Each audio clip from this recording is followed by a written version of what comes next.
శ్రోతలకు నమస్కారం. పురాణ పురుషుడు కార్యక్రమమునకు స్వాగతం.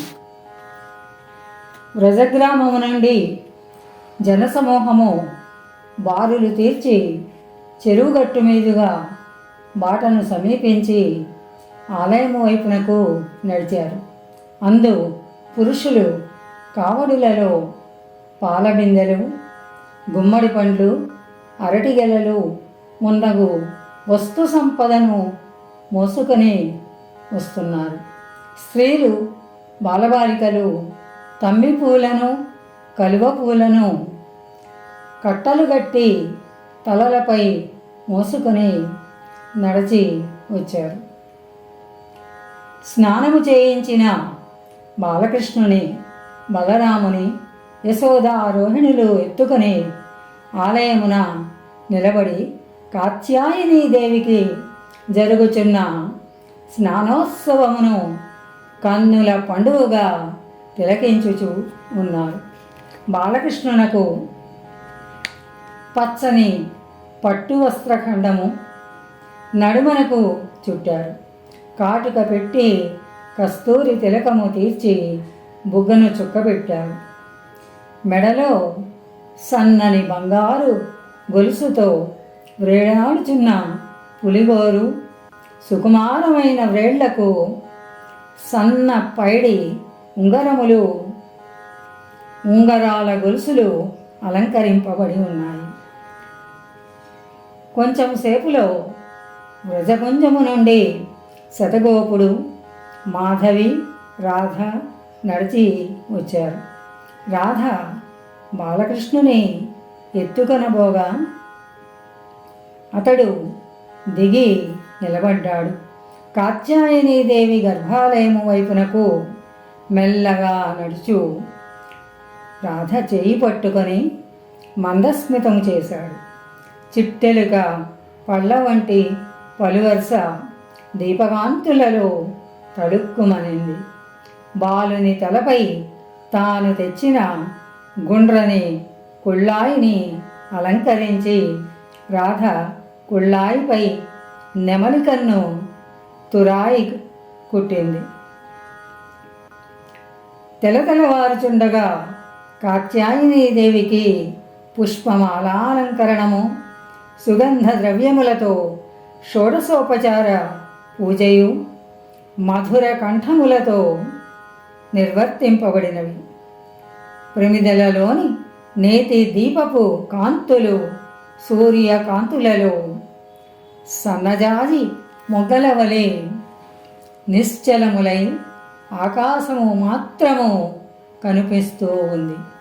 నందగోపుడు, శతగోపుడు మరికొందరును పట్టుపంచెలు కట్టి పట్టు తలపాగలు చుట్టి గుండిగల దగ్గర నిలబడి పెద్ద గరిటెలతో ఆవిరులు తేలుచున్న చిక్కని పాయసము తీసి దున్నెలలో నింపి జనసమూహమునకు అందిస్తున్నారు. నాడు భావనామ సంవత్సర శ్రావణ కృష్ణాష్టమి, కృష్ణుని ప్రథమ జన్మదినం. గ్రామవాసులందరూ తమ ఇండ్ల ముందరి పిండములను దిగించి ఆలయముననే మసులుతూ ఉన్నారు. ఆలయ మంటపమున వేదాధ్యయనము, అవిరళ హోమములను జరుగుతూ ఉన్నాయి. ముత్తైదువులు మంగళ గీతములు పాడుతున్నారు. 10 గడియల ప్రొద్దెక్కినప్పటికీ అప్పటి నుండి కూడా వివిధ భక్ష్య భోజ్యాదులతో గ్రామవాసులందరికీ ఆలయముననే కాత్యాయని ప్రసాదముగా విందు భోజనములు వడ్డింపబడుతూ ఉన్నాయి. చుట్టుపక్కలనున్న గ్రామముల వాస్తవ్యులందరూ వచ్చి చేరుకొనిచుండగా దాదాపు సూర్యాస్త సమయము ముందు వరకు భోజనములు నడుస్తూనే ఉన్నాయి.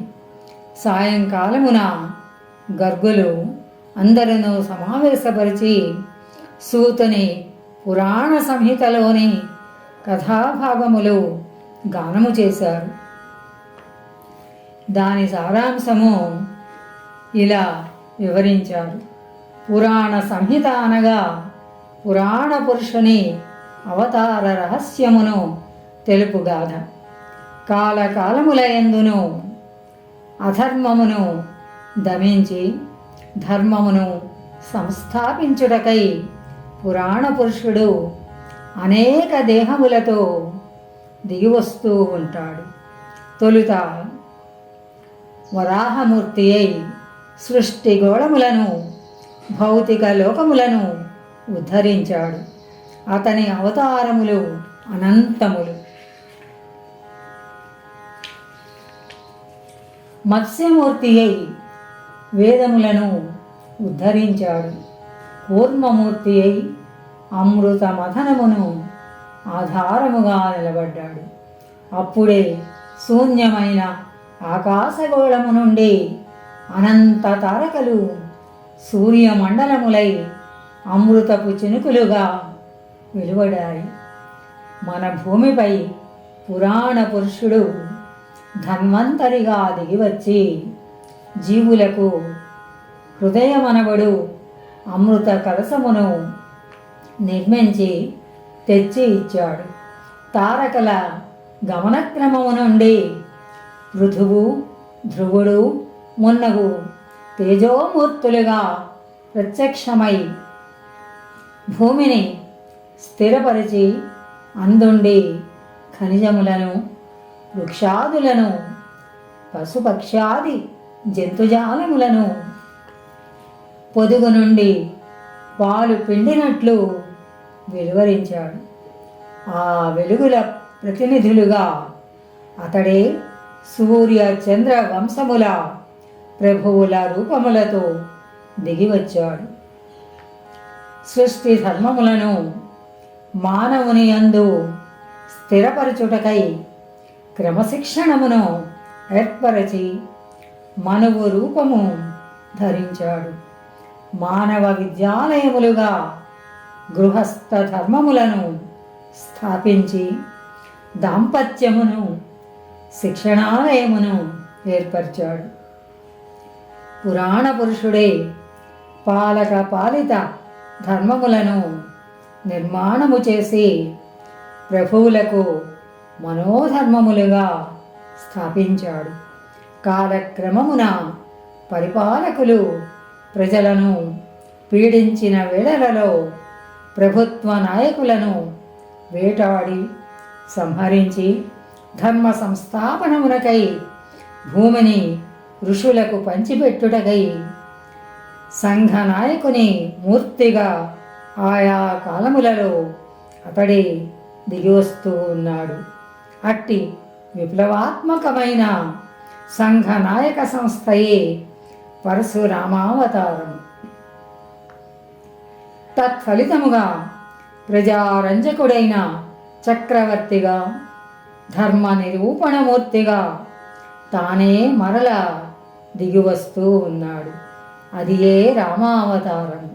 అందు పెద్దల ఎడ విధేయత, ఏకపత్నీ వ్రతము, పాతివ్రత్యము, దుష్ట సంహారము, ఋషి ధర్మ రక్షణము, ప్రజారంజనము, సంఘ ధర్మములు స్థాపింపబడ్డాయి.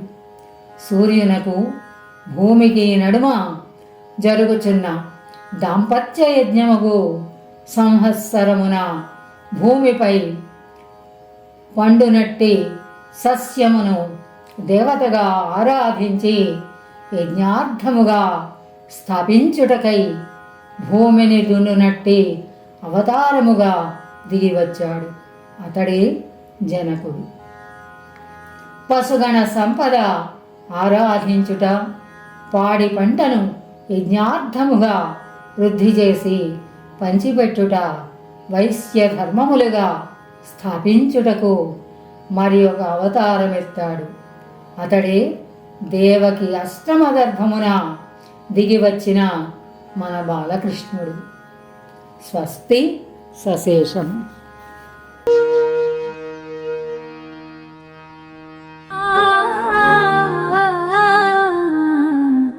మోహనవా